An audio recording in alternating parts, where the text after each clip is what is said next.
riffs are too repetitive, the lyrics make no sense. All the songs are B-sides and the cover art's a mess. There's so much here to tear apart.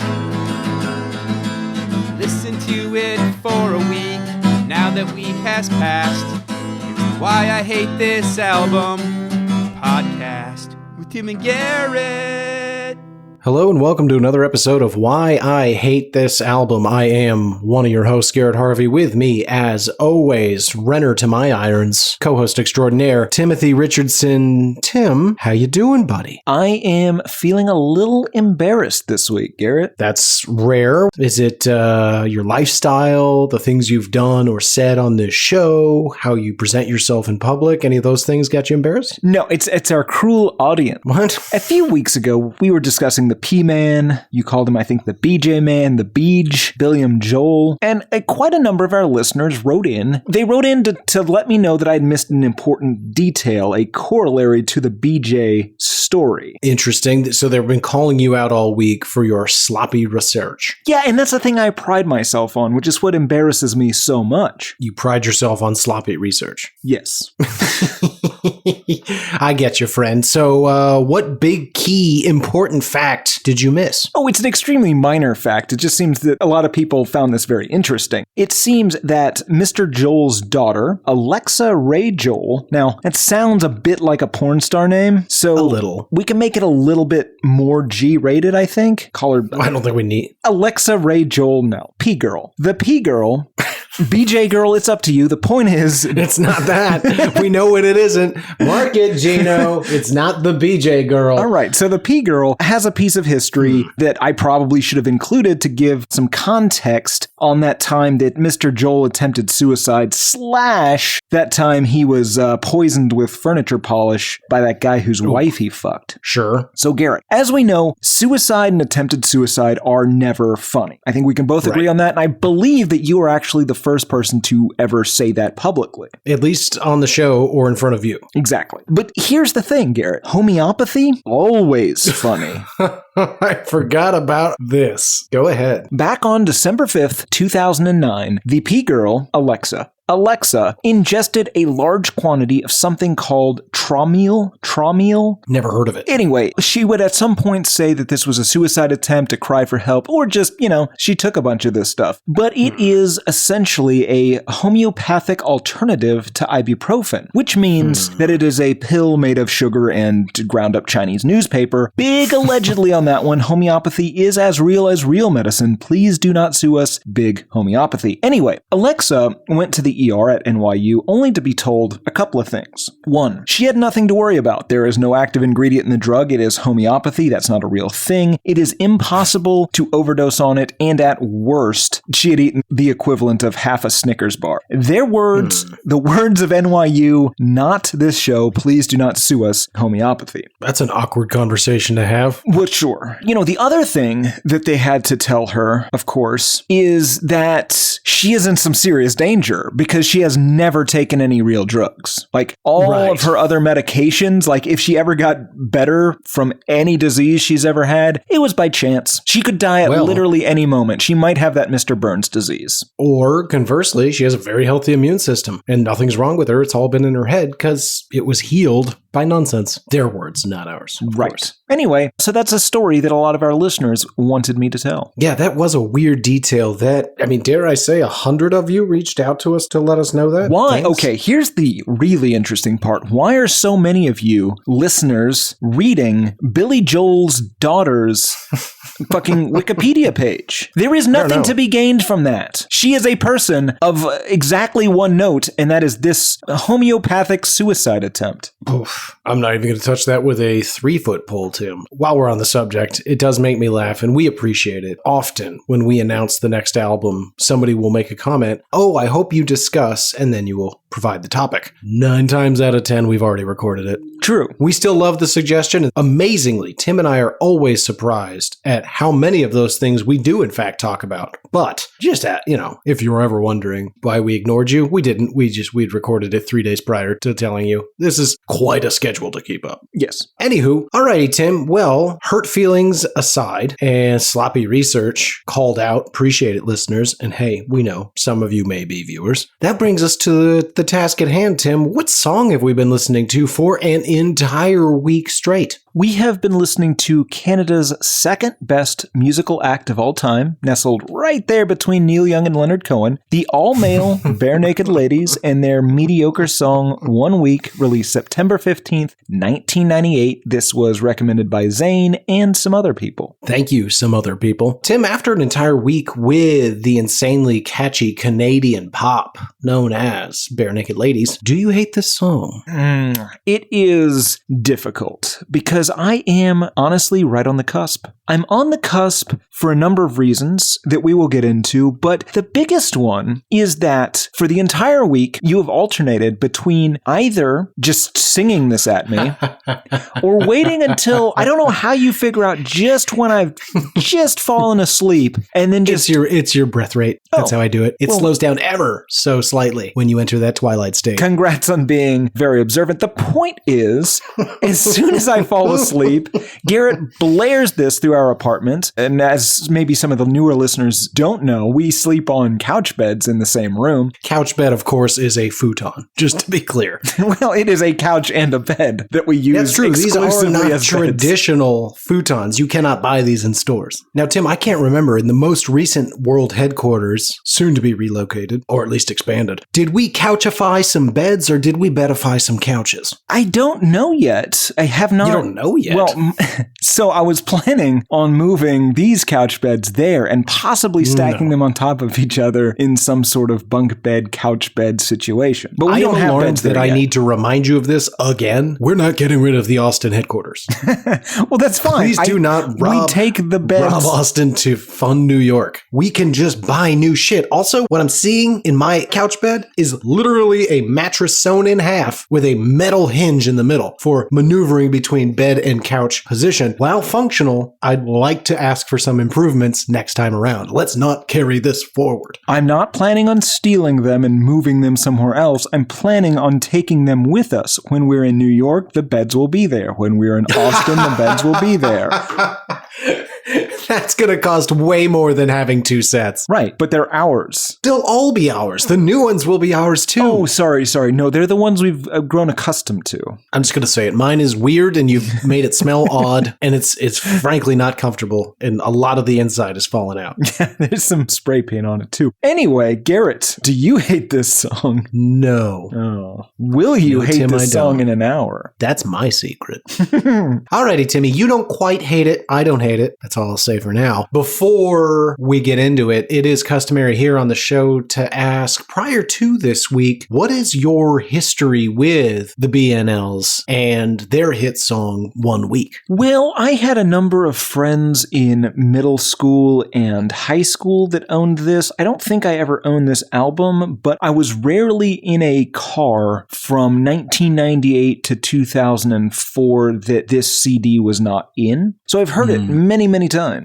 I do not know all the words. I know all the words to the first chorus, I think, because the chori are verses. That's what happens in Canada, I guess. So yeah, I'm very familiar with this song, but don't know any of the words. What about you? Have your ladies been bare naked before? Oh yeah. No, I didn't own the CD. Oh yeah. Absolutely. That's offensive.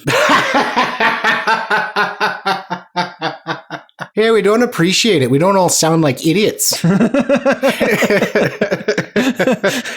No, we love you, Canada. You're adorable. Timmy, I have wrestled with a personal demon this week. Listen, you know I like to be honest with our listeners and our viewers. It's the core tenet of the show, pure honesty. For the first time ever on this show, I toyed with lying. And not so much lying, withholding some details. But I don't think I can do that. I owe it to you, the listeners, the viewers, Gino. You are in quite a bit of debt coffee. to both me and the listeners. No, nope. Please don't help. Really hit my crescendo. Tim, I'm just gonna come right out with it. I did not own this album. I had a burned copy of this song on a CD, but I also had other Barenaked Ladies CDs. And what? I also enjoyed those songs and burned individual songs onto mixed CDs for my pleasure and enjoyment. And this week, Tim, after 14, 18 listens, I can say confidently, I'm a Barenaked Ladies fan. Oh no. Not like I'm going to go to the concert or anything. Oh, but we're going to the concert. I told you to stop looking at my credit card receipts. Yeah, we are. We totally are. I know I should hate it. It's dumb. It's bad. But it's, I don't know if it's bad. It's catchy as shit. It is. Yes. It is the kind of thing that you will hum to yourself on your deathbed because you have hummed it every other moment of your entire life since the very first time you heard it. Sure. And it's not my favorite Barenaked Ladies song. Oh, dear. Are you a Brian Wilson man? Are you a If I Had $1 Million man? What's your favorite? Yes, What's your favorite? That's my favorite. I love that song. If I had $1 million. I wish we were doing it. I love it. I'm sorry. They do set listeners, realistic goals. I like that. Well, $1 million was a lot more money when that song came out. That's true. It was more like 4 million then. Now probably 3. Anyway, Tim, so yeah, a lot of personal reflection this week. I'm glad. I feel better, relieved, got it off my chest. I'm not ashamed. I'm embarrassed, and I'm right to be embarrassed. Listeners, I hope I have not robbed myself of all potential future credibility with this admission. Sometimes you just like stuff that's not great. Barenaked Ladies, please feel free to reach out. Really, really just enjoy this song. Anyway, Timmy, that's your history. That's my shamed history. Before we talk about the song and how great it is and how much you like it, it is customary here on the show, practice if you will, to learn a little bit about the men who made it. So if you could, take us on a journey. Help us understand who are these fine Canadian young men and how did 1 week come to be? Well, Garrett, as you would expect, the story of a band called Barenaked Ladies begins with some fourth graders. Future hunk Lloyd Edward Elwyn Robertson, we'll call him Ed for short, and the nerdy Stephen J. Page, we'll call him Steve again for simplicity's sake, met at Churchill Heights Public School in Toronto, Ontario, Canada. Now, they got really into each other at Harvey's Restaurant after a Peter Gabriel concert, which they did not attend together, but they did bond over liking 1987's Best British Male, Petey Gabe. Hold on. They really got into each other? Yeah. Like, so they weren't super into each other before that. They kind of knew each other. But once they found out that they both liked Petey Gabe, they really got into each other at Harvey's. And Harvey's is like a Denny's, right? I don't know. I did not look into it. For the purposes of this conversation, I'm picturing 2 boys independently going to a Petey Gabe's concert, as you've contractually fooled me into having to call him, and then both decided they wanted some moons over my hammy separately, and were like, hey, did you go to the Petey Gabe's concert? Man! And then a friendship is born. But honestly, what are the odds of that? I don't know, especially since they already knew each other from before. Well, sure. Also, that's easy. Steve's a waffles man. Okay, I apologize. Anyway, so then they went on to become counselors at Ontario's Scarborough Music Camp, where they taught some boys how to play. And then the 2 slightly older boys started playing together and doing some vocal harmonies. That was their main thing. And they found out they went to a Peter Gabriel concert in 4th grade? No. That's when they first met. They first met. Okay, sorry. Yeah, but then they weren't super good friends until after the Petey Gabes.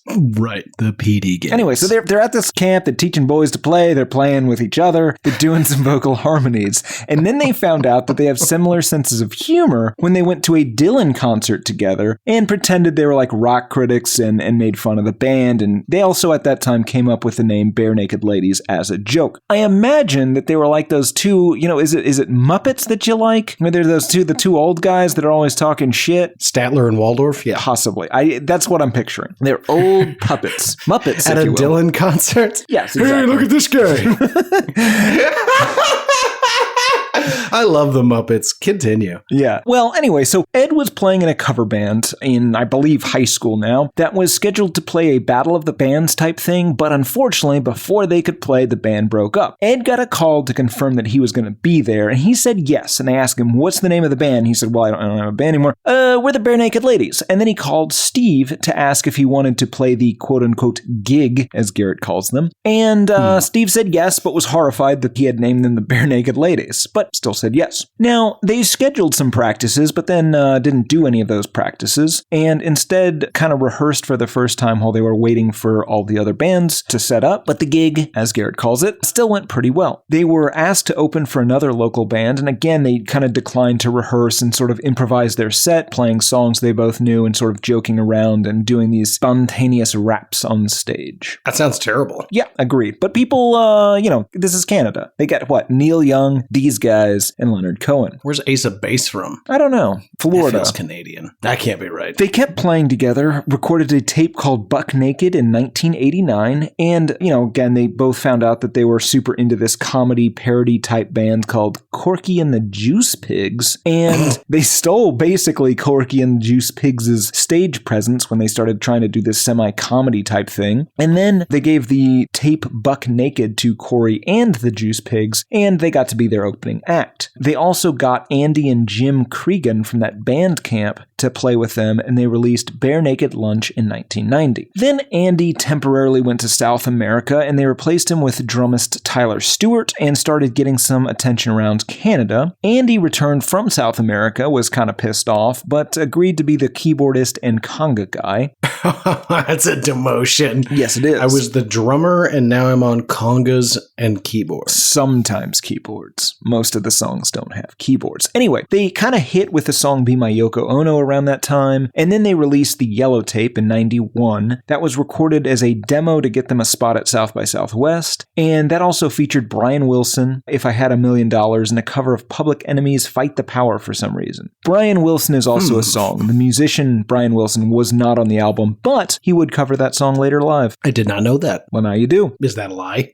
No, it's not. It's not. Okay. They started getting some good word of mouth. They got on the radio with a cover of I'm in Love with a McDonald's Girl, and then became even more popular when shrill, uptight Toronto mayor kicked them off of a 1991 New Year's Eve lineup because she thought the name objectified women, and then the media railed against her and the whole situation as political correctness going too far. It was a much different world back then. It's so quaint. Yes, but that spurred sales, and in early 1992, the Yellow Tape was actually outselling Michael Jackson's Dangerous and U2's Achtung Baby in Toronto, and it became the first indie release to be certified as platinum in Canada, but that only means you have to sell 100,000 copies because there's less people in Canada. I just thought they had lower standards. Oh, maybe that. They were signed to Sire Records in 1992, and they released Gordon, which featured a bunch of songs from the Yellow Tape, and people started throwing mac and cheese at them while they were on stage, referencing a line from If I Had $1 Million. Not what you want. No. Just putrid, rancid mac and cheese. What if you're the act after them at a festival and you're just like, all right, ACO. Well, on the plus side, Canada never gets very warm, so at least you're not dealing with that hot Texas sun. Yeah, that's true. You start throwing macaroni on the stage here at ACL. 20 minutes later, nobody's going on that stage. It's infested with flies. It smells like death. Right. Cheese all over the place. That's a fire hazard. Yep. They released Maybe You Should Drive in 1994 and were featured on Conan, but that tour did really poorly. U.S. audiences did not care about them, and Andy left the band, which was sort of a long time coming after they gave away his drumming job. Yeah, they didn't have a lot of keyboard songs, and they didn't have a lot of conga songs. They didn't have a lot of Andy songs. They soldiered on and released Born on a Pirate Ship, which got a big bump after one of the songs was used in Friends. They were featured in an episode of Beverly Hills 90210. They got a guy named Kevin Hearn to replace Andy on keyboards, and then they were in Dave Foley's The Wrong Guy. They released Stunt in 1998, featuring the single of the week, and I won't tell you how that did yet, but good. And then Kevin Hearn caught the leukemia and had to miss most of the tour due to getting bone marrow transplants from his brother. Oof. But the rest of the boys soldiered on. Their songs were modest hits. Some were used in other TV shows, including current Garrett rewatch King of the Hill. They released Maroon in 2000, recorded the theme song for children's show Seven Little Monsters. They released a greatest hits album in 2001, despite objectively only having 3 hits, most of which didn't really sell very well. And then they took a year off, with the exception of playing the 2002 Winter Olympics in beautiful Salt Lake City. That's Salt Lake City, different by nature. And then in 2003, they released Everything to Everyone. They did the theme song for Odd Job Jack, and then embarked on what they called the Peep Show Tour. It's weird that they did the Olympics in America. Yes. I wasn't expecting that. I guess that they just picked like what's the safest possible band. Well, for maybe Salt Lake like City. somebody had to represent Canada or something. I don't know. Doubt it. Anyway, in 2004, they embarked on the All Natural tour with Alanis Morissette. The cover art for that implies that they would be nude the whole time, but I don't think they actually were. However, they do record one song from each of their albums entirely nude for some reason. And if you go on Wikipedia for each album, it will tell you which song on every album was recorded naked. Now, Garrett, this gives me an idea. How do you feel about one episode? Like, I don't want to get greedy here. Let's say one episode every quarter we record nude. And before you answer, we could even make it a Prepisode so that it's shorter. Don't answer now. Okay. Don't answer now. Just mull it over. Let me know. The people, I feel like I can answer now. the people on the feed will enjoy it. We'll do that like Austin Powers thing. We'll arrange like various fruits and stuff in front of the cameras to hide our junk from the cameras. All right. You are only making this less plausible. And here's the reason. You're barely keeping your Jennies off camera now. And you're technically like that you wearing called them clothes. Jennies. Right. Yeah, I don't think so. Maybe if I can Francis Dollar hide you to a chair, minus the fire. Minus the fire. The super glue. Probably not. We'll talk terms later, though. Duct tape. Maybe. One ring, just so I've got time, if I need it.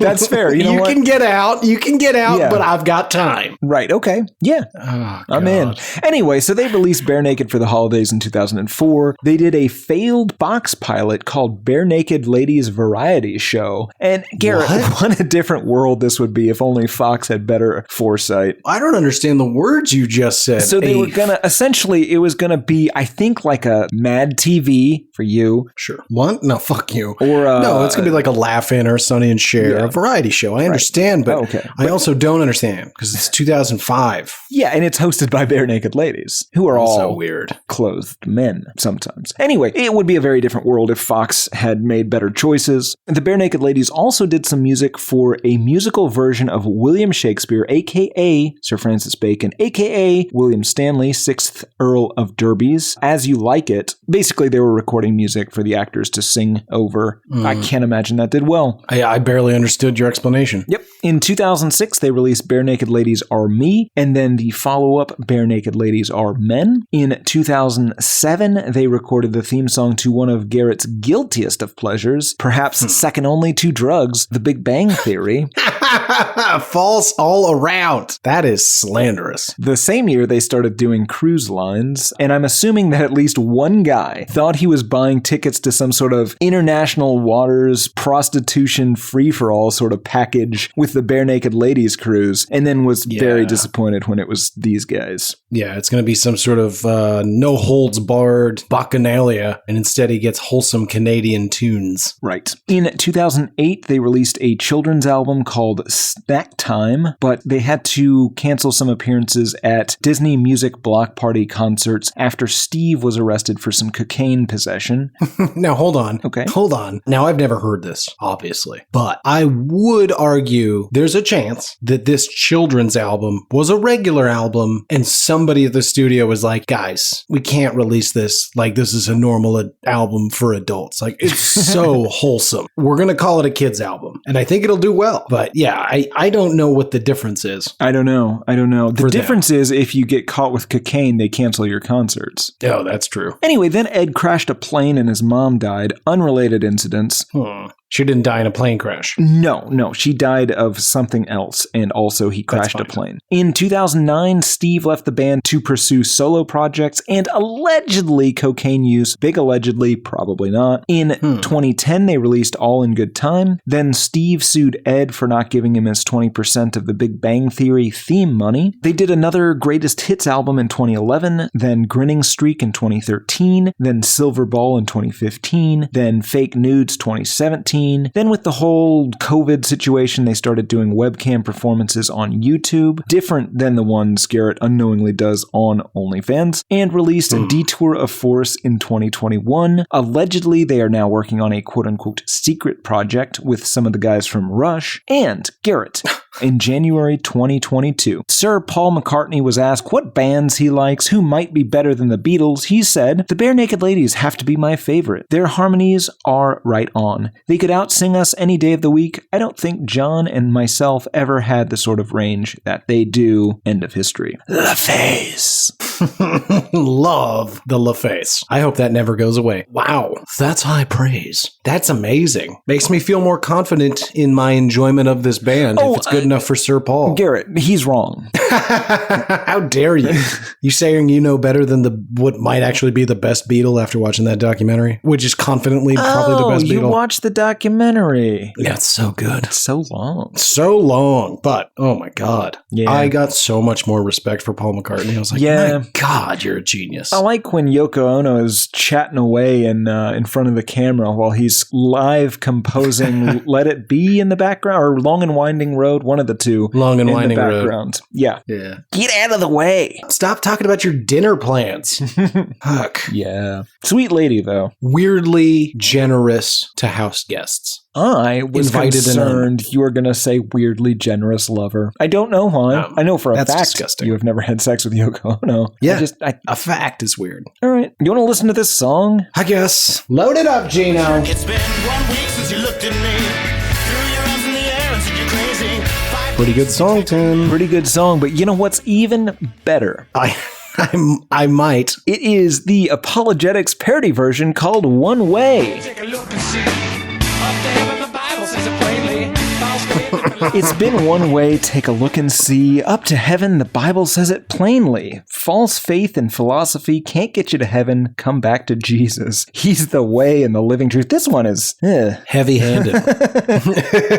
They're usually more subtle, or at least like there's more Ezekiel's and acacia trees. Yeah. Now, Garrett. Yeah. What? This song, I think we can agree, better than the Beatles, at least. They're singing at least. Maybe not the instruments, but they are better singers than the Beatles. Oh, no. You're saying Paul McCartney is wrong. You're saying you agree with me that Paul McCartney is incorrect in his assessment of these Barenaked Ladies. Well, I don't know if this is the best example of it, is the problem. From what I heard, you own a lot of other albums of the Barenaked Ladies. I did. I don't know where they are now. They're in the closet. I know where your CD thing is.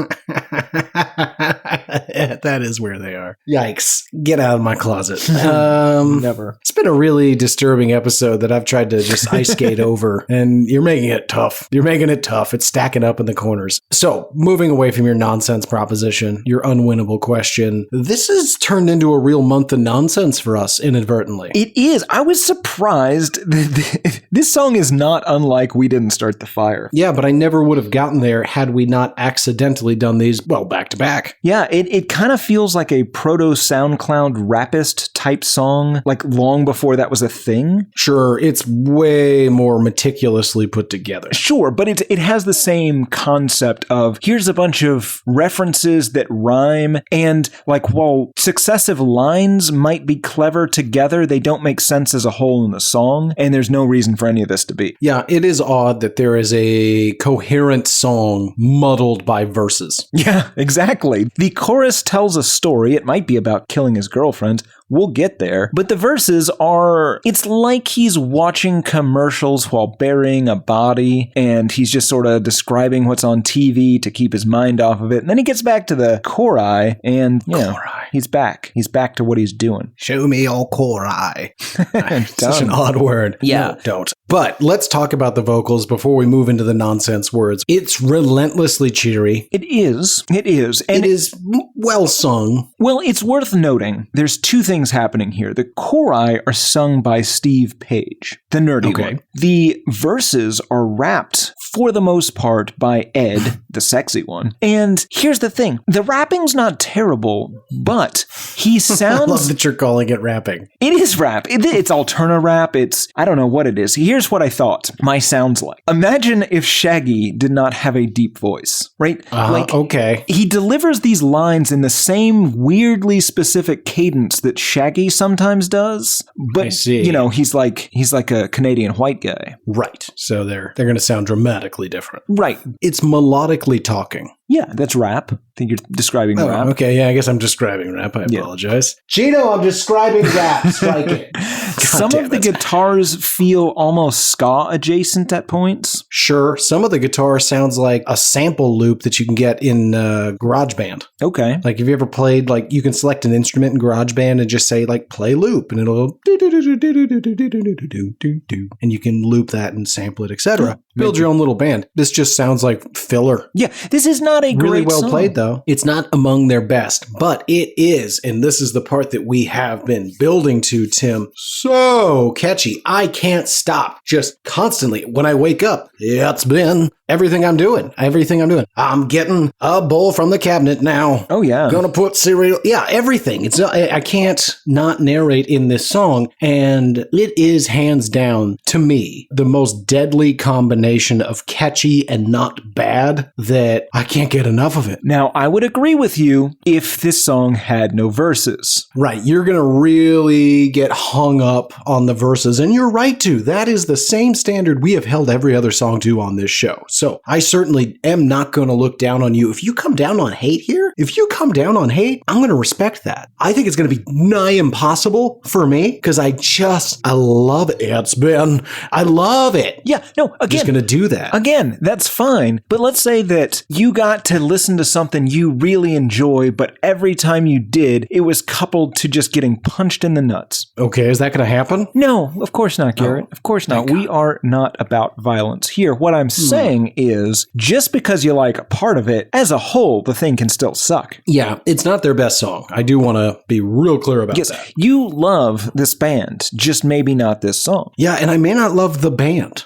Seems like you love the band. Yeah, probably. Well sung, well played, well produced. It's a good song from a marketing perspective. Well put together. Yeah. It's definitely a single. Like, I understand why this would be on the radio. I understand why people would listen to it. But again, like me, I've heard this song thousands of times, and like the lyrics of these verses, completely foreign to me. Hundreds of thousands of times, probably, I've heard this. It's very possible. There was an era there for about 5 years where it was never not playing somewhere in your general vicinity. Yeah. Or being That's sung amazing. at me. Are the Barenaked Ladies the guys that ended up on all those terrible Shrek movies? I don't know. Ooh, I think so. How is this not in the history? Probably because it's not true. I'm almost certain. Oh, no. I'm pretty sure. I think you're thinking All-Star? Smash Mouth? You talking about Smash Mouth? Barenaked Ladies. I'm looking it up, you fucking liar. Barenaked Ladies. Also, maybe not. There's Leonard Cohen. So Canadian. There's Neil Diamond. There's no Barenaked. It doesn't matter. Ooh, there's Eels. You love Eels. Yeah, I do love eels. Shrek. All right. I guess I'm wrong. I'm sorry, listeners. Gino, mark it down. Garrett's wrong. We don't notate that. Gino, strike the notation. Gino. Also, you don't shout to Gino. Oh, my God. Oh, you do not shout at Gino. I shout at Gino. Keep it. I can't believe he put it back. Hey, you Italian fascist piece of shit. Fucking get rid of it, or I will put you in the ground. Oh, goodness. All right, Tim. That brings us to the lyrics. Does it? Okay. I think so. All right. Quit signaling at him.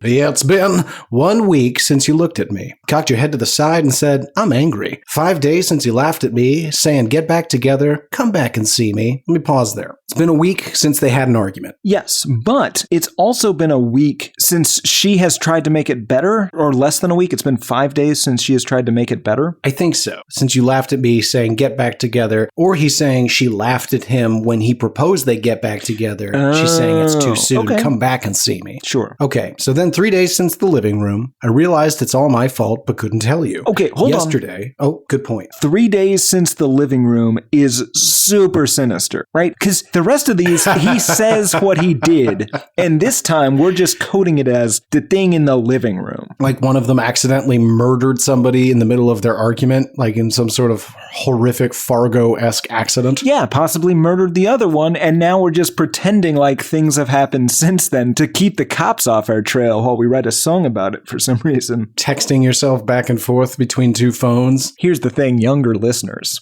That's smart. Future murderers. Yeah, well, like I said, younger listeners. That's just smart. Yeah, well, here's the tricky part. If you can, and boy, it really does sound like one of us might have murdered somebody and covered it up with this piece of advice, but go ahead and slap a V on one of those phones so the text messages look like they're coming from two distinct locations. So they're going to check that. Oh, Garrett, we should write some sort of book. We'll release it on... I feel uncomfortable having shared that. I may bleep certain words in there to make it slightly more difficult. What? Dark web. Stop saying that to me. At least once a week you come to typically the bathroom when I am using it and begin pounding and shouting dark web.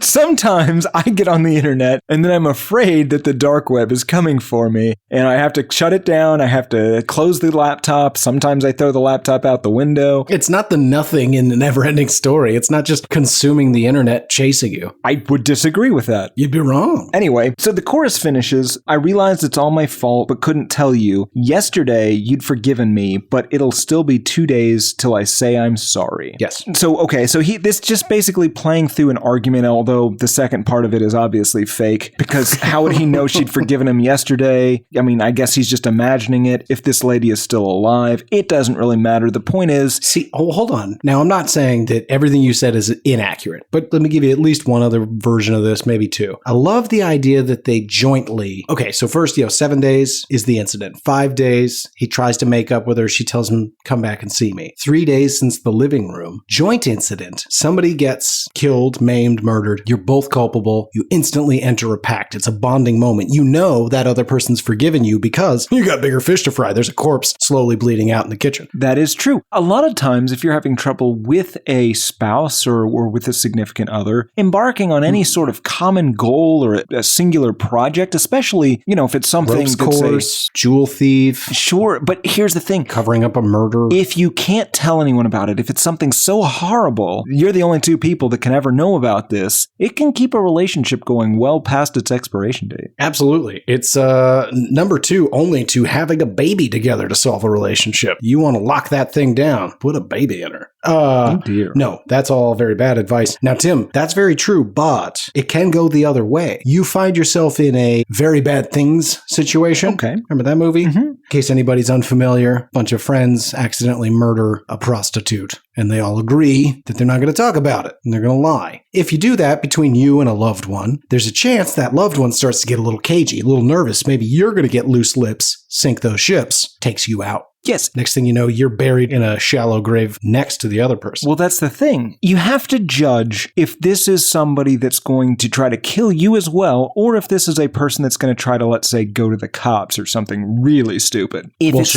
somebody that's going to go to the cops, this can all be solved. If you suspect that, just go to the cops and say, she did it, I saw her, I'm willing to testify. Oh, so you got quite a little tool bag here. So just to recap, so all our listeners are on the same page, what you're saying is you can leverage that same traumatic incident. And again, I don't know, I want to put a for instance out there. Let's say you and this other person, you and this young lady are having an argument. It's heated. You've been married for a few years. The bills are piling up. You're saying some things you don't mean. She goes to storm out. But what's that? You guys are also having a refrigerator man come and fix the refrigerator. Maybe that was on the list of things she's asked him to do a number of times and he's been putting it off, and he's like, look, I'm finally getting the fucking fridge fixed. And she says, I don't care anymore, nudges the fridge out of the way, crushes the man underneath working on it, crushes that skull. Instantly, you guys are working together to cover up that accidental murder. That's true. And here's the beauty of it. All you have to do is convince her that you want to keep this a secret long enough to keep her from going to the cops first. And then you just immediately telling her. Well, right. You gauge that first 5 minutes, Tim. If you want to save that relationship, this is a secret that bonds you forever, and you're going to know that in her eyes. If she freaks out, looks like she's going to blow the cover, you calm her down, you let her know, listen, I'm in this for you. I'm going to support you. Immediate beeline to the cops. Everything is her fault. You're scared for your life. She beat you. Yes. And this is great advice. Here's the other thing. If you are going to stay with her, maybe for the next couple of days, just surreptitiously tape some phone books about your abdomen. So in case she tries to stab you, phone book. Yeah, that's a great piece of advice anytime that you're short on resources and are worried that someone will shank you. Yes. Song continues. Hold it now and watch the hoodwink. As I make you stop think, you'll think you're looking at Aquaman. I summon fish to the dish, although I like the chalet Swiss. I like the sushi because it's never touched a frying pan. He's going to perform a trick, make you think you're looking at Aquaman because he's going to order so much sushi. No, this is all nonsense. No, I'm pretty sure he's going to summon so much sushi to his plate, you're going to think it's Aquaman. No, it means nothing. It's just random nonsense. So the other thing I wanted to ask you, Tim, this raises an important question. Does Aquaman eat fish? Yes. You're so confident. I am. You see, Garrett, one of the main tenets of the modern environmentalist movement, if I may speak for the environmentalist movement, is it's not that you're not allowed to, say, use toilet paper, right? So what I'm saying is presume a lot of people will think that like an environmentalist, you're hypocritical for like using toilet paper, right? You're using products made for trees while you're trying to save trees. Okay. But you're not. If you're going to use a product, if you're going to eat fish, you just have to be responsible for the fish. And as the king of the fish, he is accomplishing that. Same thing with toilet paper. You see, if you're going to use toilet paper and be an environmentalist, you have to then take responsibility for the forest and, stop logging or whatever it is that they do. He eats fish is my point. Okay. What else is he fascinating? Gonna eat? Also, I just want all of our listeners out there, wipe your ass. Oh, yes. No, sorry. I was not advocating not doing that. I was advocating, I don't know. It doesn't matter. Okay. Do the ass wiping thing. Hot like wasabi when I bust rhymes. Big like Leanne rhymes because I'm all about value. Bert's, was it Kempfert? Camphor? Bert Yeah. Kempfert's got the mad hits. You try to match wits. You try to hold me, but I bust through. That's something I can imagine you saying. You bust through things. Yep. You're gonna make a break and take a fake. I'd like a stinking, aching shake. I like vanilla. It's the finest of flavors. Gotta see the show, because then you'll know the vertigo is gonna grow, because it's so dangerous, you'll have to sign a waiver. Nonsense. None of that is meaningful or interesting. All meaningful. If you want to talk about fish and whether or not Aquaman eats fish, I'm into that. I still think he may not eat fish. Anyway. What does he eat then? Beef. There's no beef in the sea. Is he getting beef? He's getting like Batman to airdrop cows into the ocean? He doesn't exclusively live in Atlantis. We've been through this. Right.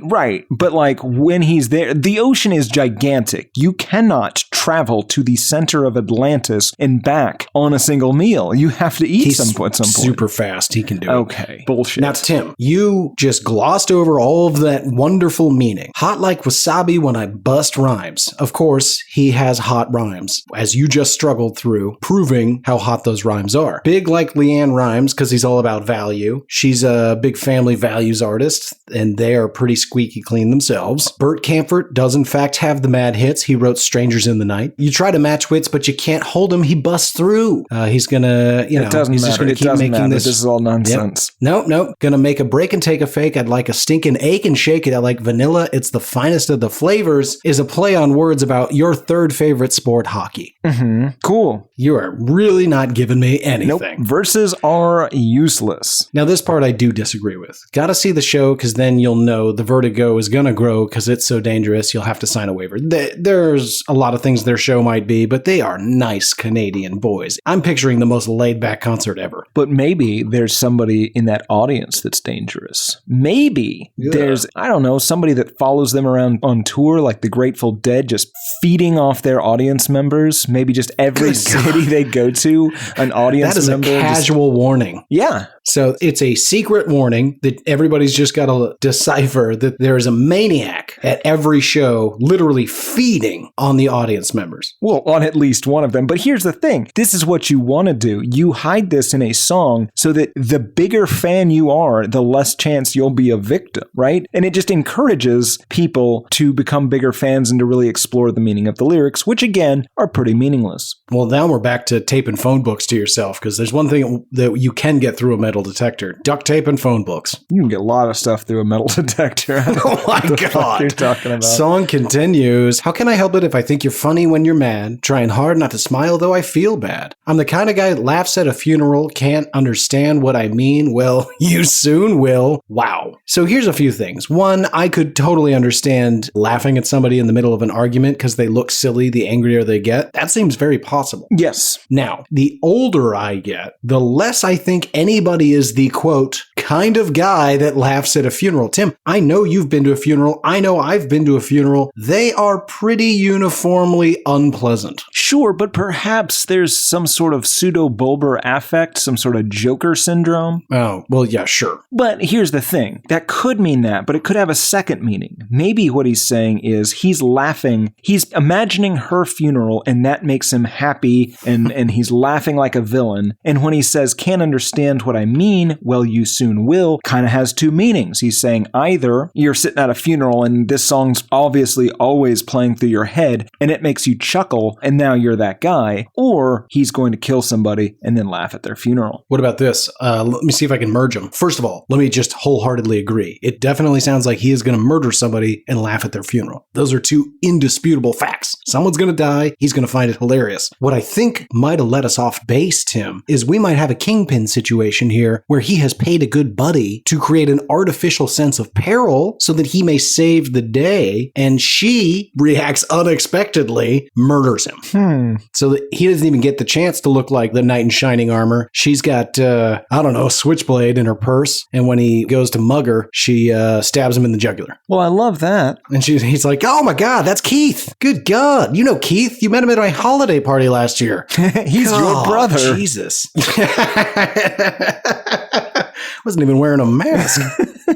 He startled me. But then he's laughing at the funeral because they got away with it. Yeah, and because honestly, the situation's just kind of humorous. Yeah, I rescind what I said earlier. That's kind of a funny funeral. Yeah. Also funny if a nude corpse falls through the bottom of the coffin. I know it doesn't sound funny. Tim laughed. But it is. It's very funny.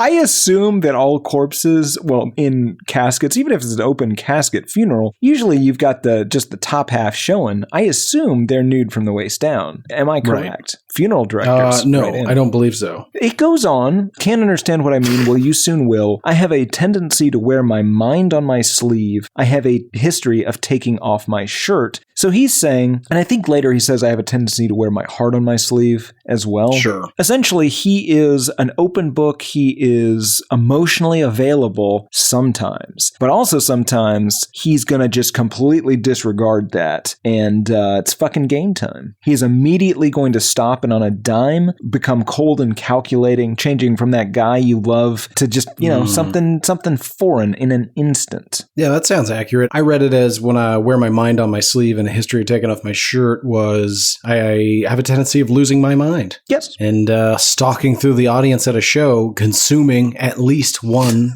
patron.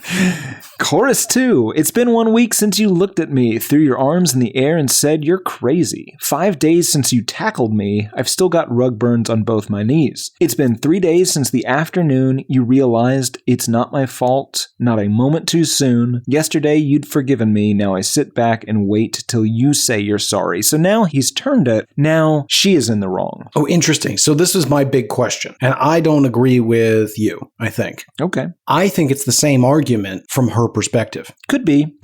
Should have gotten a lady to sing it then, huh? But also, that makes it a little more sinister because here the fight seems to not be an argument. If you are correct, his view is they had a verbal argument. Her view is that he tackled her, right? And not even when they had the argument. 5 days since you tackled me. They had the initial incident, and then when he came back and begged for her at the 5 days when she said, come back later, come back and see me, he literally was groveling, hands about her waist on his knees. But she has rug burns on her knees. Okay, so he tackled her in what he thought was going to be a playful romantic comedy style. Oh, but instead she's actually pretty solid, and he had to just pull her to the ground real hard. She's got rug burns. Oh, we're falling. I'm not falling. Oh, fuck. Oh, come on, Charlie. In college, one of our friends, our good friends, we'll call him, again, perhaps. We were walking back from, do you remember that? I think it was Cain and Abel's, that place down on, yeah. Anyway, so we were very, very drunk. And every time we passed by a bush, I would just push him into the bush because I thought it was very funny. It is very funny. I'm very drunk. Anyway, so he waited until we got back to our house. And then strategically, I was walking down a carpeted hallway. As I was walking, he kicked my back foot so that it tripped me. And I was drunk enough that I didn't even put my hands out. So I just fell forward onto my face and slid on the carpet and had a big carpet burn on the forehead. That's fantastic. God, I love that he got you back.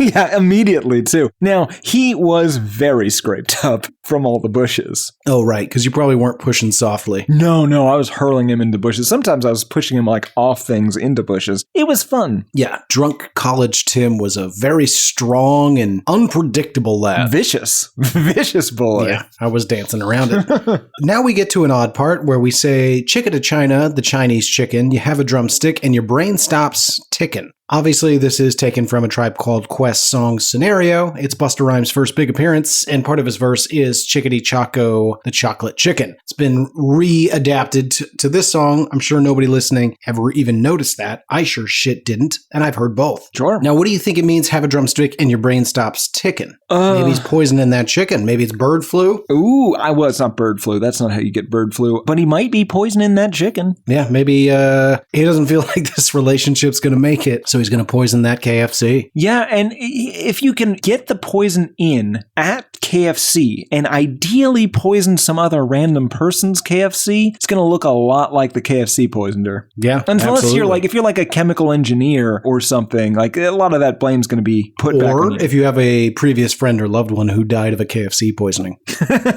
Well, I mean, once very believable. I Twice. think in Canada it's PFC or PFK, something like that. Oh yeah, maybe not fried. No, it's still fried. Oh yeah, maybe not Kentucky. It's in French. It's I don't know. It doesn't matter. Point is, watching X-Files with no lights on. We're Dan's La Maison. I hope the smoking man's in this one. Like Harrison Ford, I'm getting frantic. Like Sting, I'm tantric. Like Snickers, guaranteed to satisfy. Like Kurosawa. Hold on. Okay. You're spinning past all these great references, Tim. Again, this is just SoundCloud rap. No, they're inside jokes. The band loves X-Files. They loved to get on the tour bus and watch VHS tapes that they had somehow smuggled out of Warner Brothers because that was not a thing then. Who cares? What do you mean, Tim? We all love talking about the BNL boys. Oh my God. No. Their antics, their dans la maison. That just means in the house. Maybe. Which is their code. No, it does. It definitely means that. Maybe. Which is code for are you on the bus and do you want to watch X-Files? That's the kind of juicy, bare naked ladies facts we're here for. Isn't that a great story? No, it's not. No, it's not None great. of this is great. terrible. It's not great. Just stick with your sinister chori. We don't need these verses. It's not great. It's well sung, rapped. Yeah, again, like some sort of high-voiced Shaggy. Like Kurosawa, I make mad films. Kay, I don't make films, but if I did, they'd have a samurai. That's kind of clever. I'll give them that. It's clever, but again, it's meaningless to the rest of the song. Gonna get a set of better clubs. Gonna find the kind with tiny nubs. I've been there. Just so my irons aren't always flying off the backswing. Gotta get in tune with the Sailor Moon, cause that cartoon has got the boom. Anime babes, they make me think the wrong thing. This is a guy who's into animated pornography. Yeah, if there was one reason not to love the BNL boys, it is that they are clearly masturbating to cartoons. Yes. Now, Tim. Yes. You and I enjoy adult animation. That is to say, Simpsons, Family Guy, Big Mouth, F is for Family. True statement? Yes. And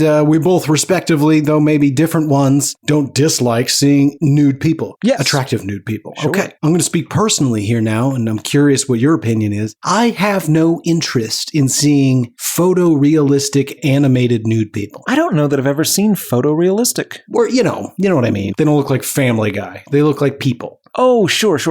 But if it was photorealistic, I'm in. Well, sure, if it's photorealistic. But live action styled, I don't know how else to say it. Yeah, I'm not into it. Yeah, I'm not But into here's it the at thing, it's all. fine to be. Sure. If that's your thing. Is it fine if it's Sailor Moon? I don't feel like that's fine. I don't know what that is in particular. I did not I think look it it's up. just a kid's show. Oh, creepy. Wasn't there somebody that was charged with like child pornography one time for nude images of like Simpsons children? Oh, Do you remember this? This might be an apocryphal story, but I feel like this happened. Well, as long as we don't say who it was, it doesn't really matter. So then I elect we not read the pre-chorus again, which is the whole, can I help it if I think you're funny when you're mad, trying hard not to smile, though I feel bad, blah, blah, blah. Yes. And then we get to the chorus again, though, and this is where the story kind of merges the first two choruses, chorusi, chorusices, Yes. into a complete picture of an argument or potentially a third argument. I'm not really sure. They say, yeah, it's been 1 week since you looked at me, dropped your arms to the side and said, I'm sorry. 5 days since I laughed at you and said you just did what I thought you were gonna do. 3 days since the living room, we realized we're both to blame, but what could we do? They totally were both to blame for that guy dying. Yesterday, you smiled at me because it'll still be 2 days till we say we're sorry. Yes, it'll still be 2 days till we say we're sorry. It'll still be 2 days till we say wasabi. Birchmount Stadium, home of the Robbie. Which, of course, is in Toronto, Canada. Well, yeah. Which annually holds the Robbie International Soccer Tournament, a charitable youth sports event. Right. We all know that. Right. I said as we all know. Sorry. Yeah. I mean, again, I agree. I think that we have pulled out what happened here, or at least a viable theory. The point is, someone's dead. Mm-hmm. And it makes him laugh. Yeah, as it sometimes does. Like when a nude corpse falls through the bottom of a coffin. Right. If anybody's curious, that is not my joke. That is Tim Robbins' joke. Robinson. Tim Robinson? I think you should leave. It's a sketch on there. Oh. Go watch it. Okay. It's very funny. That brings us to the music video, Tim. And if you thought the song was pure nonsense, I've got bad news. Yeah, I do too. This is a Mick G production. Oh, is it? Yes, it is. That explains everything. Directed by Mick G, music video and terrible music director, personal friend of Mark McGrath, producer of the first Sugar Ray album, co-writer of the second Sugar Ray album. God, that makes so much sense. Terminator Salvation. I really wanted to like that. We were in Moab or Yep. Colorado. Well, technically, we were in Grand Junction. Okay, Timmy, I'll take us through it, and you pause me at any moment that you want to talk about any of this. But as we mentioned, it is pure nonsense. Basically, we open in what appears to be a king's court, if you will. The band is summoned by beefeaters before a king and queen. Yeah, but it's like some sort of freak show 1998 version of like Sgt. Pepper's cover. Yeah, everything's a little bit sinister. Yeah. But everybody is sort of looks like they're life-size toys. Yeah. Or not life-size, human-size toys, excuse me. It seems like they tried to do some sort of like Alice in Wonderland, like psychedelia to a song that has no relationship to that. Yeah. Also, it's 1998, so everything just looks kind of gross. Yeah, and they do a lot of 90s special effects, and I'm using the quotey fingers there, because that mostly is like, just like everything looks a little blurry and out of focus, but I guess that was on purpose. Yeah, we'll say it was. Yeah. The band, of course, is all dressed in gray suits with red dress shirts, except for the guitarist, who's a wild and crazy guy wearing a leopard shirt. Yeah, they kind of remind me of like a Canadian Sublime. They just I don't know. I don't know about Sublime. Sublime's such a dirty scumbag band. I think these guys were the Canadian version of that. No way. They're so clean cut. These are good boys, Tim. Right, Garrett, but you have to understand, they're from Canada. These are the dirtbags of Canada. No way. Canadian listeners, write in. And I don't know if we have any of these Canadian viewers, if you're out there, write in, heypodmail@gmail.com. Who are your scumbags? This can't be it. Tim, I hope you're right. That'd be adorable. They've got to have scummier scumbags. Who are your pop culture scumbags? Charlie Sheen. Yeah, we've got Sheen, although he's kind of finally wandered off. I mean, the guy's got more money than God. And, God damn you. That's your fault. I didn't give him What are you talking about? It's my fault. Fuck you. No, the laughing. Jesus anyway, Christ. They perform for some sort of Canadian king. And they're appearing to be like, oh, we're out of place. What is this crazy place? Is it some sort of hell, perhaps? Because suddenly there's devil burlesque dancers. God, people were so into burlesque at the turn of the century. Oh, people still confusing. Are. Oh. Then the band tries to make a break for it, and they succeed when the royalty is distracted by the beautiful devil women. Yes. They get into the Starsky and Hutch car and the General Lee, minus the Confederate flag. Well, sure. Also weird, like, why these two cars? So then they drive away, and I want to mention, Tim, there's a lot of very weird facial hair and yellow sunglasses. It is gross. Like some sort of Canadian Sublime. No, this is how people dressed as upstanding citizens briefly. They have the stylistic attributes of a ska band. Yes. And I don't know if that's just what was going on in 98. No. I think this is, again, their musical inclinations veer almost to ska. You got that upstroke guitar, the jangly bullshit. It's there. No wonder McCartney loves them. I like the jubbly wobblies. He does, yeah. Jangly wanglies and jubbly wobblies. It's that man. Wouldn't it be just great if we came in and went ga-dung, ga-jung, ga-jung? No, nobody wants ga-jung, ga-jung, ga-jung, Paul. Anyway, so they drive these cars into some sort of suburban Canadian neighborhood. They perform in front of a bus. There's a lady, Evil Knievel. Yes, for some reason. Yes, and she does some motorcycling, gets stuck on a tree. I don't know what else I want to mention. I don't care. Oh, well, I'll mention that out of nowhere, when they are suddenly performing in front of a school bus with their name on it outside, out of nowhere, after they've taken the famous cars to an undisclosed location, they are now suddenly wearing various blue bowling shirts, as was the style at the time. Right, because they might be a ska band, secretly. Right, yeah. They also could be the Canadian Smash Mouth, unless Smash Mouth is also Canadian. I don't think so, but that was a long time ago, so there's no way to really tell. Listeners, write in. Nah, you know what? I don't give a shit. Yeah, fair enough. The motorcycle is then jumped over the bus with Lady Evil Knievel. She crashes, and the music video is pretty much over. Yep, pretty cool. Great. Tim, wow me and the listener, how did this thing do? 1 week, spent exactly 1 week atop the Billboard Hot 100. It hit number 16 in Australia, number 3 in their native Canada, number 5 on the Islinski Liston Top 40, number 29 in the Irish, number 5 in the Scottish, number 5 in the UK, and according to the recently returned from the Dutch, Tom B. Rady let us know that this made it only to number 79 in the Dutch. I wish you wouldn't say his middle initial. He doesn't introduce himself that way. He introduces himself as Tom Brady. It seems like you are trying to create confusion between him and Tom Brady. He introduces himself by grabbing my face as if it were a football. He doesn't like you. I don't know if you know that. I'm aware because of that time that I did the thing at the Patriots game. It has been in a lot of movies and TV shows. This was in American Pie, 10 Things I Hate About You, The West Wing, and other things that matched those three things. Boy, that is a weird range. The West Wing and American Pie both found a spot for this song. The album that this came from, Stunt, sold more than 4 million copies in the US alone. Garrett, these boys are doing okay. Yeah, they've got a lot of money. I don't know what that is Canadian, but it's a lot. Yep. Oh, it was also recently in What We Do in Shadows, because a lot of the YouTube comments were about What We Do in Shadows. The Shadows. What we do in the shadows. Add a V in there, Gino. Good stuff, Tim. What did people think of it? Well, Garrett, again, I pretty much just went to YouTube for this. God, stop doing that. Jose Garcia 1 year ago said, "This song plays at my job." Sorry, this is crazy.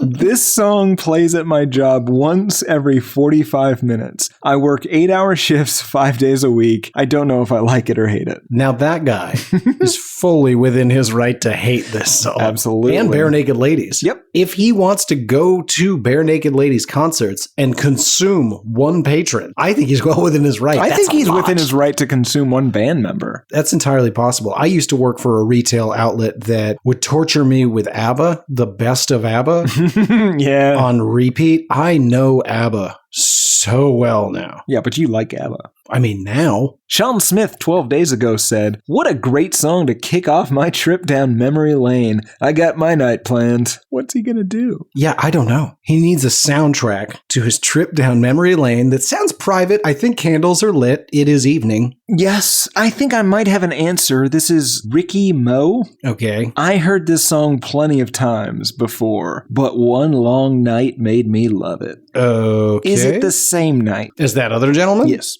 Oh, maybe. So you're saying they might have had some sexy encounter and now this guy's jaying off all over his memories? Maybe sexy encounter. Maybe they accidentally killed a guy together. Maybe they intentionally killed a guy together. That's true. You know, we immediately assumed that these two people in an argument or in a romantic relationship, this could be two friends. You and I, now granted, not everybody has the problem solving skills that Tim and I do. We have a whole set of rules and protocols in place for disagreements. So it never comes to fisticuffs except for at minute 14, at which point the rules and protocols dictate that it comes to fisticuffs. But a lot of times we don't even get to minute 14. Helen Simpson, 8 months ago, said, "Remember learning the lyrics to this when it first came out, was doing exams at the time. No idea how I passed, but as for this song, well, I'm 38 now and I still wake up at stupid o'clock randomly reciting it. It's a great song to learn if somebody's drunk or stoned or annoying you. Even if you're nowhere near the proper speed, it's a real hard, what they've written, real hard FA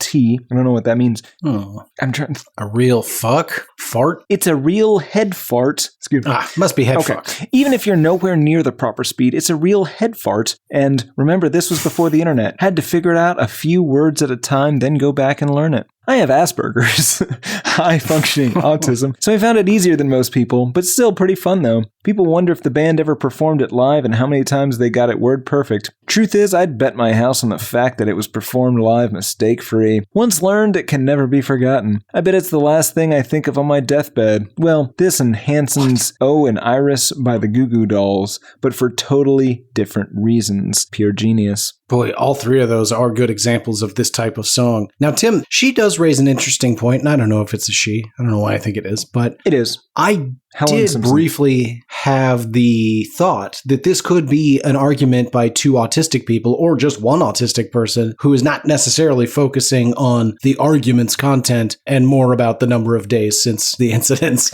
which could be very Interesting. frustrating to have an argument with. I can see that. Cool Ghoul, 1 year ago.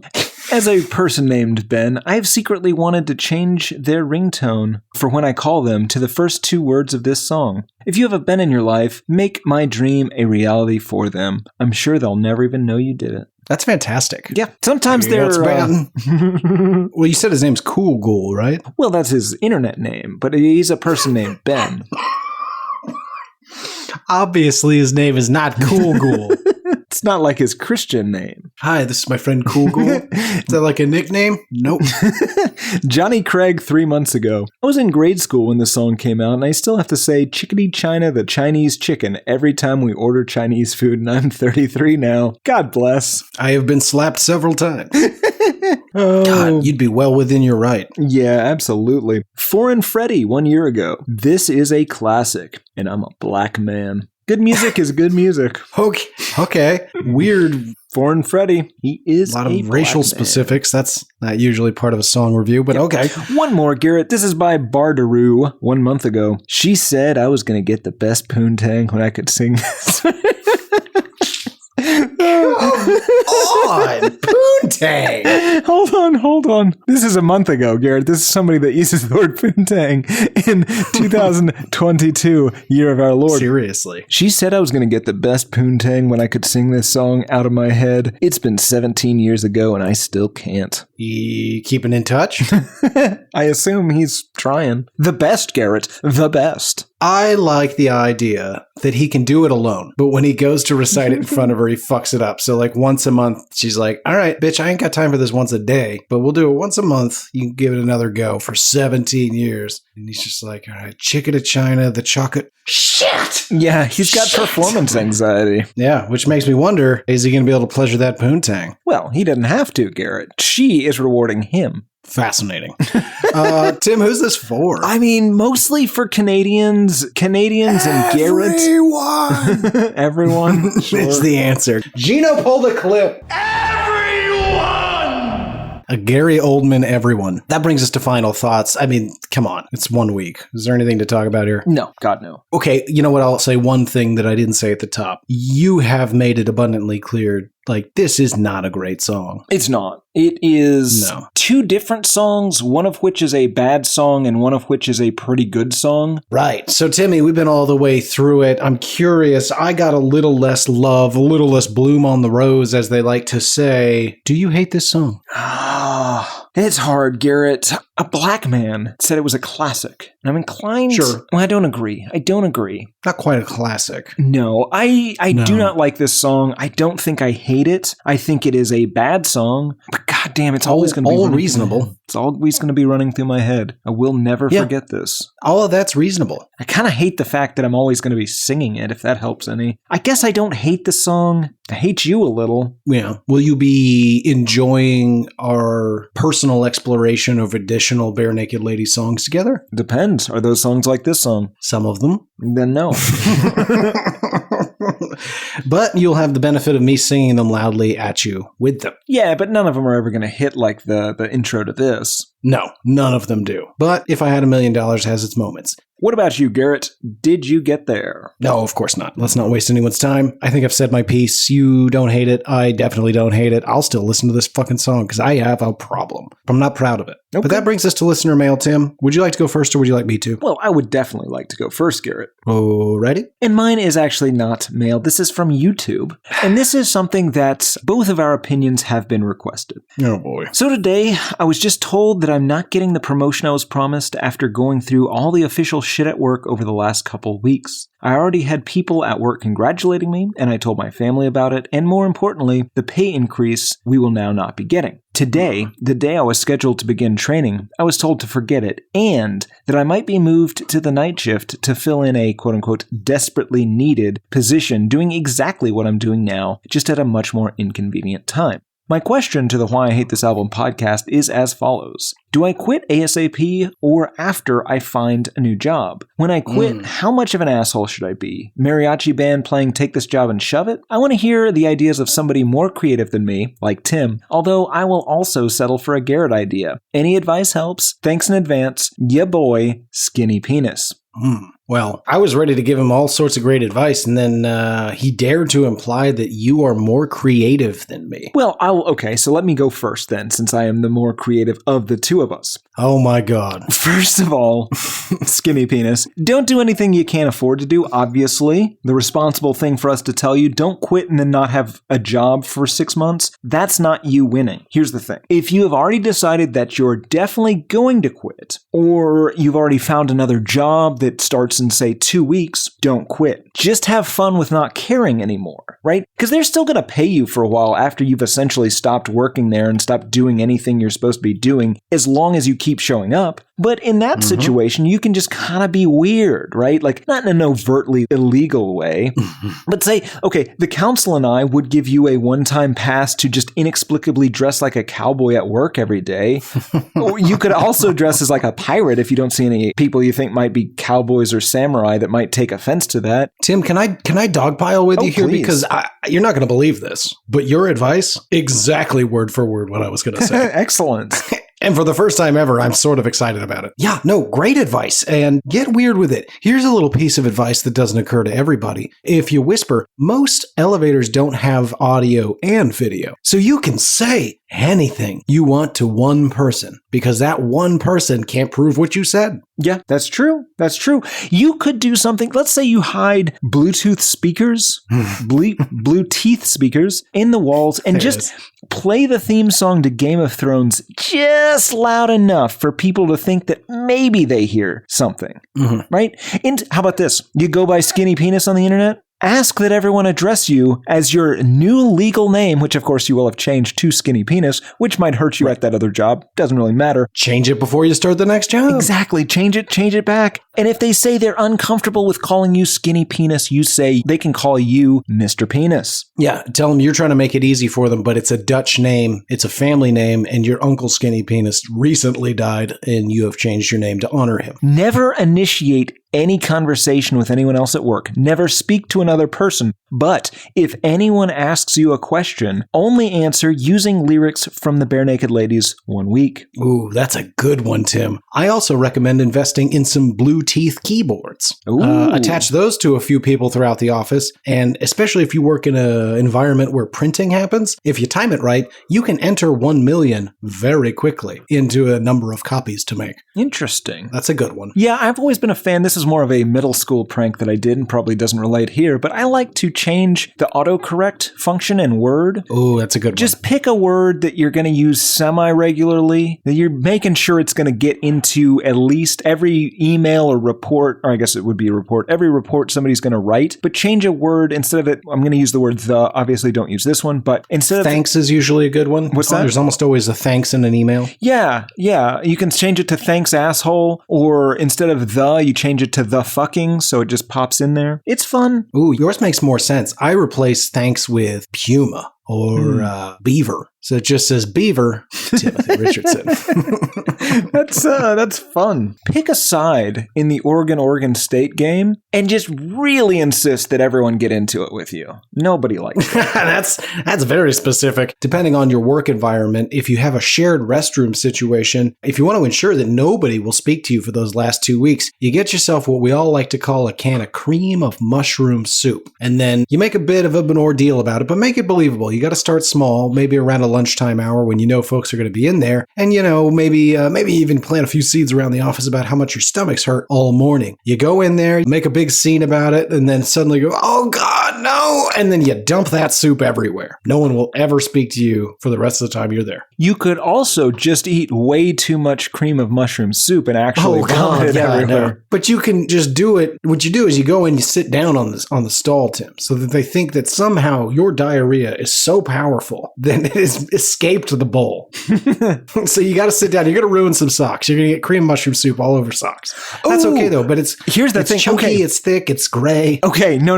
Here's what you do. Wash your socks and your underwear, but instead of using water, use cream of mushroom soup. Then wear these, because you can't be fired for smelling like cream of mushroom soup. They cannot fire you for that. So they may not figure out it's you. Yeah, you can just walk around smelling of soup, cream of mushroom soup. Oh, that's a good one because it's fragrant. It's the mushrooms, you see. Or you could just line your shoes with mushrooms. These are great ideas. I really like that one. Ooh, during your lunch break, yoga in the break room. Unconventional yoga. Ooh, I've got some yoga stories coming up in a minute. It's confusing. It's music of the weird. It's yoga stories. Most importantly, though, get that next job lined up first before you do these things. Don't just jump ship. It sounds like you might have put the cart before the horse previously, getting excited about this job, and maybe they told you it was a shoo-in. You're going to learn in this life, nothing is certain until it happens, and even then they might still take it the fuck away from you. Absolutely. So, And yeah, again, don't do anything you can't afford to do financially, and if you need a reference from the current job, again, smelling of soup is not something that somebody is going to put on the reference. Like, they're not going to say he's a great employee but smells of soup, but don't do anything at work that's going to get rid of that reference if you need the reference. Yeah, I mean, you can enjoy the fact that they clearly need you. So when you say you're leaving, the sheer look of terror on their face, it should be enough to reward you. Also, you have a new job. Get excited about that. Yeah. Maybe you've lined your coworkers or your boss's shoes with mushrooms. Or if you work in an office setting, there's a lot of places you can slide thinly sliced mushroom and garlic into a desk, a chair, a filing cabinet. There's a lot of nooks and crannies to put stinky things. Use your desk drawer as a bowl for your soup. No, but don't eat it though. That's gross. No, do. That's the thing. If you are using that drawer and you're not eating it, that's vandalism. If you're using it, they can't say anything, I think. I think we are dangerously close to nonsense advice. Everything up to this moment's been rock solid. The point is, the only limit here is your own imagination. If you really hate this place, just have fun with it. It's the principle I've been living by on this very show since Garrett told me he wanted to be more serious and just talk about the music in like July or August of 2018. Garrett. I regret that talk. Do you have any mail or request for advice from me, the more creative of the two of us? It's going to be hard to live down for a while. Yeah, I have an email, but I also have a YouTube comment. And because we both got to enjoy that last email, I'll go with the shorter comment. The comment's from Prepisode number 67, the now classic Bryan Adams, Everything I Do. And the comment is from someone calling themselves the Lord of the Rat King. You know what? Lord hey, Skinny King. Penis, if you need any advice, maybe ask Lord of the Rat King. That guy sounds like he's gross. Or she. LOTRK says, there's a certain rage in my father's eyes when he hears this song. He seems like he's about to destroy a city whenever he hears this, like a Godzilla. Is he big like a Godzilla, or does he have access to a city-destroying device? That was exactly my question, Tim. I, of course, didn't ask it because we very rarely interact on YouTube. That's not the feed, to be certain. We've gotten a number of people that comment and say, is this the feed? Of course not. Can you see us? No. Not the feed. Yeah. Morons. Fucking Oh, Jesus. All right. Yep. Anyway. Lord of the Rat King, appreciate the comment. Excellent. Please answer the question. Is your father giant, capable of destroying a city like a Godzilla, not the Godzilla? Appreciate that. Or does he have access to a city-destroying device like a Godzilla? Yes. And if he is Godzilla-sized, which Godzilla? 1998's Godzilla? Or that thick bitch Godzilla from like 2014? Or that rubbery motherfucker from like the 50s through the 70s? Sure. The real point I'm asking, Lord of the Rat King, is your father a thick bitch? How big's that daddy? That brings us to music news of the weird, Tim. It's been 1 minute since the last segment. Would you like to go first, or would you like me to? Well, I think we're already on the yoga news, so I think I should go first. I don't agree on either point, but go ahead. In local news this week, if you love yoga as much as Garrett, Tom, Ellen, Henry, and I do, and you also love early 2000s emo, and you live relatively close to San Antonio, Texas, I have a treat for you. Also, please wear only black yoga clothing if you choose to do this. But every other Wednesday, San Antonio now features emo yoga. Mastermind Shay Horner of this whole thing said she wasn't having a good time at local emo venues. She said, I would go to emo nights in San Antonio and just interact with people in this culture. And you could say you saw a lot of alcohol and drug addiction. You'd see a lot of aggression, a lot of violence from emo people, I guess. You couldn't possibly be at a emo concert long enough to establish addiction. You'd see a lot of unresolved trauma-like things that people are kind of leaving pent up inside, and they're using unhealthy coping mechanisms to deal with that. She's awfully judgy. More observant. These are concerts? I wanted to bring something to the community that was healing, but also something fun, something that doesn't involve drugs and alcohol. Now, her solution was yoga, where they play Simple Plan and Good Charlotte and My Chemical Romance, and you get the stinky yoga feet, but also no drugs or alcohol. Emo yoga, that's a thing in San Antonio, is my point. Hey guys, is anybody else tired of these drugs and alcohol and just wants to go sweat, not sex? No. Yeah, it really is a hard sell. Nerd. And here's the thing. If you go to San Antonio emo yoga, there's a good chance you will see Garrett and I, as well as, of course, Tom, Ellen, and Henry, some of our interns, because I am insisting that we do this at least once. Which once? I don't know, but once. But if you're there, please don't look me in the eye. Absolutely. Please do feel to come up. Let me know you're a listener. Maybe you're a viewer. I'd love to meet you, hear anecdotes, or even if you hate the show. That's fine too. Just please don't look me in the eye. You know, I was going to mention this earlier, Garrett. I was a little offended earlier this week when you and I were walking side by side in Austin, as we sometimes do, down... yeah, we were walking. That's not how anyone would say it, but sure. Down Lamar. Anyway, there was a couple of, I'm going to call them hipsters. They were very nice people that came up and they recognized you from the feed. And then they turned to me and did not recognize me, despite the fact that I am constantly on the feed. Right. Well, for one, you were wearing way more clothes than you typically are on the feed. I'm usually in costume. Granted, this week I am bare naked, but well, not entirely. Not entirely. You do have a modesty pouch. Anyway, not what we're talking about. I didn't know if you didn't put together what that meant, or if you were being... No, I get it. I want to say that I'm insulted. People are coming up and saying that I'm unrecognizable, which is not what that's supposed to mean. Sure, but you are. All right. You are the man without a face. If only I could use it for evil. Garrett, what other emo yoga news do you have for us today? Well, my news, of course, has nothing to do with any of that nonsense, but I just wanted to remind you that DaBaby, on Thursday, May 5th, it was announced that the Troutman Police Department released a statement confirming that the case is, quote, complete and closed. Investigators have consulted with the Iredell County District Attorney's Office, and there will be no criminal charges filed at this time. Congratulations, DaBaby. We were pulling for you this whole time. Excellent. We may want to edit the DaBaby episodes.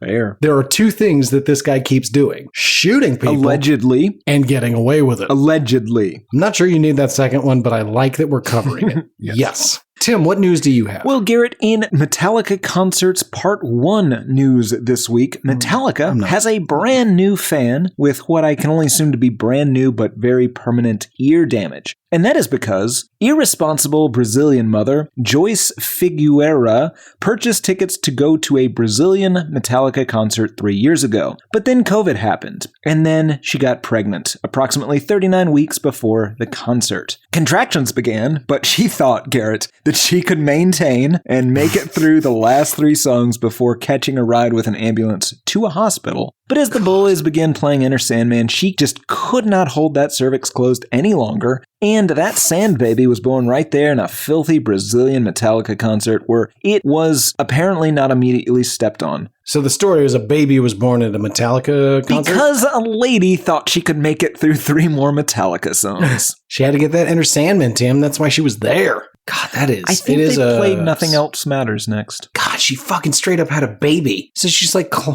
that's crazy. Yeah, don't go to a Metallica. Don't do anything. If you're 39 weeks pregnant, have a go bag and a tank full of gas. That's what you need, not Metallica. Right. Don't even go. Yes. I'm sure that might have helped to spur the old labor. Possibly. Garrett, Jesus. Do you have any other Metallica or DaBaby news? What news do you have? I won't presume to know the subject beforehand because I am bad at guessing. Yes. Well, Tim, of course, I have more news. In Foo Fighters Did It Better news, recently 18-year-old drummer Kai Newkermans, get up that rope! Kai Newkermans got to fill in as the drummer for one song during a Pearl Jam concert after their drummer got COVID. Now, did he get it with one song left in the show? No. Okay. He got COVID before the concert, and it turns out Kai Newkerman, ridiculous name. It's the whole reason I wanted to do this. Knows Eddie Vedder's 17-year-old daughter, Olivia, whom he had met while playing with his band, I think they're called The Alive, at the Ohana Music Festival in Dana Point a year earlier. But he texted her and said, hey, I could fill in. She said that Josh Klinghoffer, the former guitarist for the Red Hot Chili Peppers, would be filling in on the tour for Pearl Jam. But then, realizing a marketing opportunity, the manager for Pearl Jam texted Newkermans and said, send us a demo. So he did, and long story short, they said, yeah, you can come play with us for a song. And he did. 18-year-old got to go up on stage, very similar to the Kiss Kid here in Austin. The reason that one's better, of course, is that they quite literally was just like, who knows this song? Who really knows this song? And then that guy went up there and just destroyed it. This kid did fine. Timmy, what other news do you have about music, maybe? Well, Garrett, and yet more Metallica concerts part 2 news this week. Ugh. Metallica really needs Dr. Tal back in their collective lives. At another show in Brazil, possibly the same show I didn't check, Jimmy Hetfield decided to let the crowd in on his mental and emotional state, which is fragile. He said, I gotta tell you, I wasn't feeling very good before I came out here. I was a little bit insecure, like I'm an old guy. I can't play anymore. All this bullshit that I tell myself in my head. So I talked to these guys and they helped me. As simple as that. They gave me a hug and said, hey, if you're struggling on stage, we got your back. And I tell you, it means the world to me. At which point, Bobby, Kirk, and Lars, in a totally not staged move, came over and did a group hug, the kind of hug I'm no longer allowed to even request the interns do. But Garrett, what the fuck is going on with Metallica? I think James has a lot he's sorting through, and the band is patiently waiting.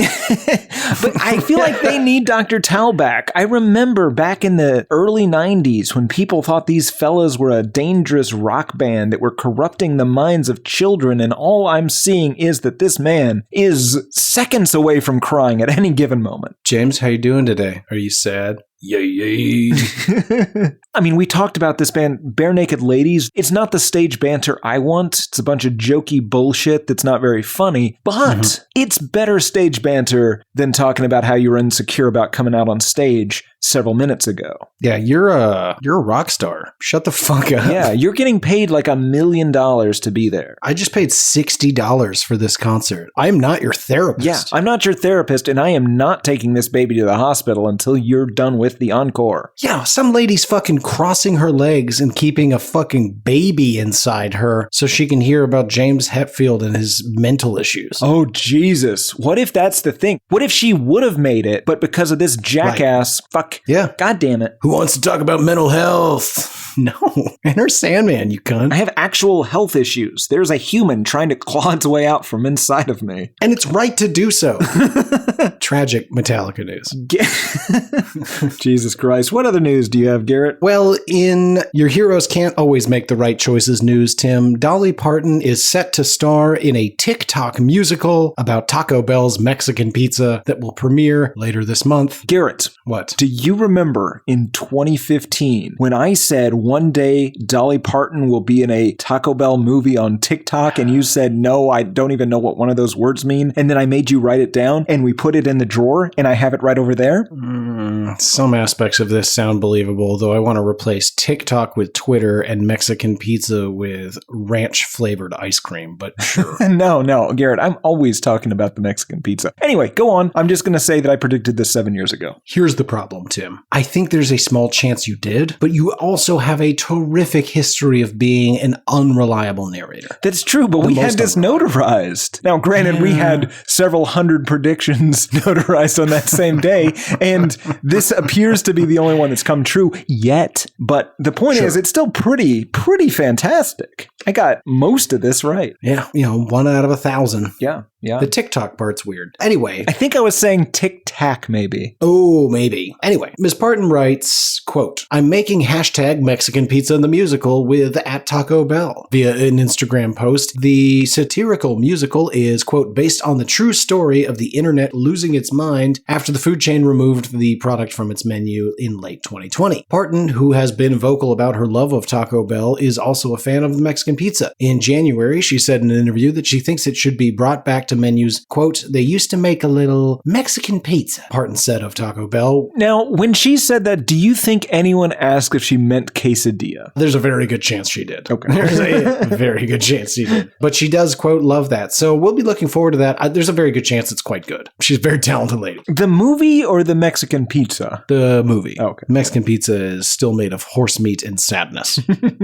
Ugh, gross. Timmy, do you have any more news for us this week? No. I just have a bunch of snarky things to say about U2 in Kiev. Yeah, I also captured that whole incident. Yeah. I'll end with this in possibly future solo cast news. This last week, Tim, the Fulton County District Attorney in Atlanta charged rappers Young Thug and Gunna with an indictment of more than 80 pages for allegedly participating in street gang activities and violating the RICO Act. For those of you playing at home, that is short for Racketeering Influenced and Corrupt Organization, a law that was originally, of course, designed for the mafia. The indictment names Young Slime Life, aka Young Thug's rap collective, YSL, and I believe also record label, as a street gang and the rapper as its founder. So, good luck, Young Thug and Gunna. You will need it. I assume they're going to have some sort of DaBaby-like result here. It's gonna be tough. We'll see. Also, in not really news, but I just recently learned they remade Father of the Bride. Fuck you, Hollywood. Did they? Who plays the father of the bride? Couldn't tell you.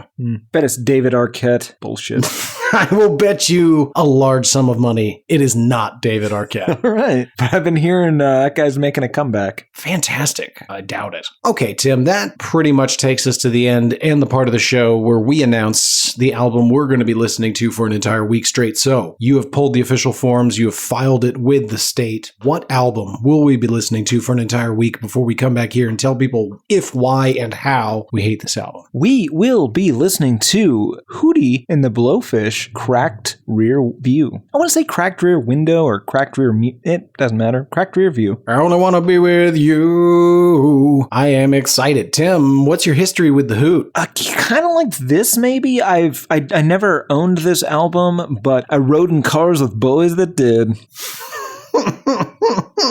Fascinating. I actually didn't own it either. It was everywhere. Yeah, this was super. This was 96, I think? Ooh, that I couldn't say off the top of my head. Feels right. If I remember correctly, that album not only will have sold quite well, but the singles, the C-dingles from that album also was just hit after hit. Darius Rucker was doing all right. And then he was like, hey, how about I have a second career in country? Can't speak to that. 1994. Oh, so they might have been cuss singles. Yeah, probably at least some of them. Yeah, most people...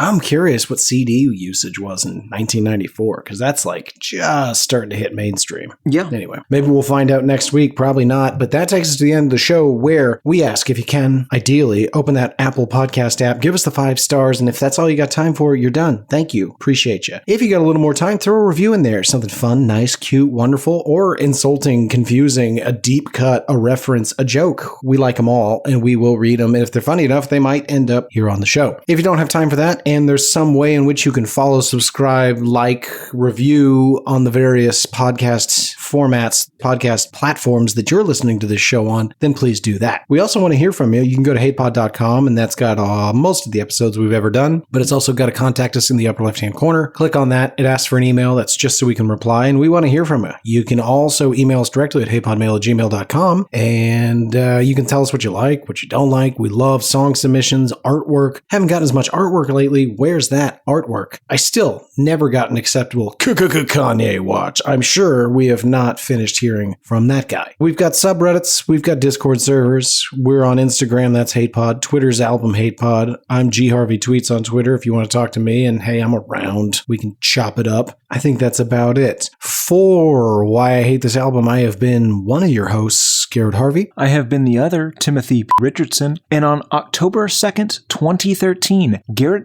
Harvey calmly slid his laptop across the table of a Glen Park library in San Francisco to a confused-looking man, later identified as Ross Ulbricht, and just walked away. It's a classic moment in the history of shredding and burning it.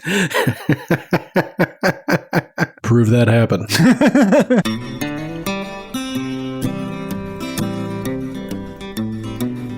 There's cowboys running through my dreams. Nothing's quite the way it seems. I joined the Navy, got kicked out in a week. My facial features aren't distinct. Try to find some meaning in these songs. The genius is a genius, got it wrong. No, it's a lobster murder sex thing. It's the bleaching of the rear. A full assault on both your ears. The riffs are too repetitive. The lyrics make no sense. All the songs are B-sides. The cover art's a mess. Listen to it for a week. Now that week has passed. It's the Why I Hate This Album podcast with Tim and Gary.